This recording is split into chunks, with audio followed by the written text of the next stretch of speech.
Hello guys. कैसे हैं आप लोग? उम्मीद है कि आप लोग अच्छे होंगे। आज ऐसे ही मन किया, सोचे आ जाएं, हम भी अपनी बात रखें आप लोगों के सामने, क्योंकि ये पेरेंट्स की एक तरह से अवेयरनेस की बात है कि हमें कितना ज़रूरी है, अवेयर होना कितना ज़्यादा ज़रूरी है। हमें पेरेंट्स हैं तो हमें अपने बच्चों का ध्यान रखना कितना ज़्यादा ज़रूरी है, अपने बच्चों की केयर करना कितना ज़्यादा ज़रूरी है। हमारे बच्चे धीरे धीरे बड़े होते जा रहे हैं और हम उसी तरह से लापरवाह होते जा रहे हैं। बच्चों को क्या अच्छा है उनके लिए, क्या बुरा है उनके लिए, ये हमें देखना कितना ज़्यादा ज़रूरी है। बच्चों की ख्वाहिशें कौन सी पूरी करनी चाहिए, कौन सी नहीं करनी चाहिए, उससे पहले हमें खुद ये जानना चाहिए कि हमारे बच्चों के लिए क्या अच्छा हो सकता है और क्या बुरा हो सकता है। अब तो जैसे रूह कांप गया, रूह कांपना ही कहेंगे, इस तरह से केस आएंगे तो डर तो लगेगा ही। लोग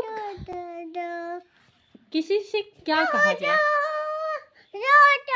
हमारी बेटी रानी बहुत परेशान कर रही है तो इसके लिए इग्नोर कीजिएगा। लेकिन सच में किसी से क्या कहा जाए, क्या कहा जा सकता है, कुछ समझ में भी नहीं आ रहा है। हाँ, इतना ज़रूर किया जा सकता है कि इस मामले में हम लोग इतना अवेयर हो जाएं कि हमारे बच्चे क्या करते हैं, किस प्लेटफॉर्म पे हैं, या उनकी दिनचर्या कैसी है, क्या हो रहा है, इतना फ्रेंडशिप अपने बच्चों से ज़रूर कर ले कि वो हमसे अपनी सारी बातें शेयर करें।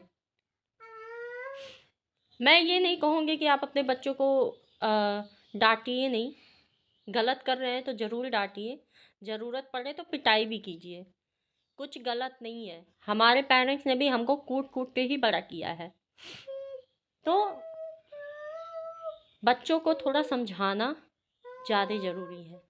बच्चों को गलत क्या है, सही क्या है, ये बताना ज़्यादा ज़रूरी है।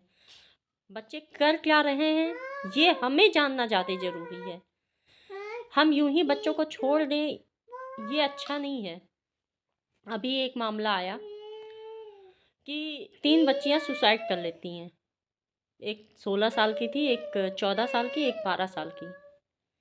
रीजन, अच्छा सुसाइड देखो, घर में मम्मा थी, उनकी माँ थी, उसके बाद भी वो कूद जाती हैं और मदर को कुछ पता नहीं चलता है।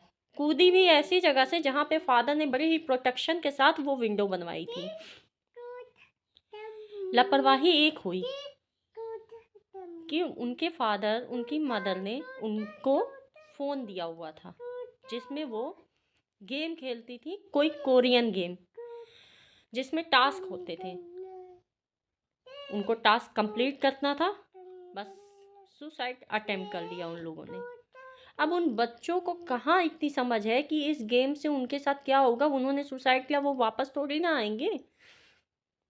तो हमें देखना है कि हमारे बच्चे गेम कौन सा खेल रहे हैं, हमारे बच्चे मोबाइल पे कर क्या रहे हैं, हमें ये जानना ज़्यादा ज़रूरी है। ये कोई नया मामला नहीं है, हमारे देश में तो कांड हो चुके हैं, जैसे ब्लू व्हेल का कांड हो गया, अकाउंट्स के कांड हो गए, चाहे मोबाइल गेम पे एब्यूजिंग का कांड हो गया। बहुत सारे कांड हुए हैं जिसके आए दिन तो चर्चाएं होते रहते हैं। उसके बाद भी पेरेंट्स इतने लापरवाह कैसे हो सकते हैं, इतने लापरवाह क्यों हो गए, समझ में नहीं आ रहा है। मैं बस इतना कहना चाहूँगी कि अवेयरनेस हमको होना है हमारे बच्चों से ज़्यादा, और हमारे बच्चों को हर दिन ये बताना है कि क्या सही है क्या गलत। हमारे बच्चे अगर इंटरनेट का यूज कर रहे हैं, फ़ोन्स के यूज कर रहे हैं, कंप्यूटर्स के यूज कर रहे हैं, तो हमें उसमें ये देखना है कि वो किस चीज़ को ब्राउज कर रहे हैं, वो लोग क्या सर्च कर रहे हैं। अगर उन लोगों ने कुछ सर्च किया भी है, कुछ वो ओपन कर रहे हैं, या कोई गेम हो या कुछ भी हो, हमें ये जानना है कि वो अच्छा है उनके लिए कि नहीं अच्छा है। क्योंकि बच्चों को पिंजरे में कैद भी नहीं किया जा सकता है, लेकिन हाँ बच्चों को ये ज़रूर बताया जा सकता है कि उनके लिए अच्छा क्या है, बुरा क्या है। इससे ज़्यादा तो कुछ कह ही नहीं सकते, क्योंकि आप लोग तो खुद समझदार हैं। हाँ, अगर मेरी किसी बातों को आप लोग को बुरा लगे तो मुझे क्षमा कीजिएगा। अगर आप लोग को कुछ अच्छा लगा हो तो मुझे अपनी राय ज़रूर बताइए।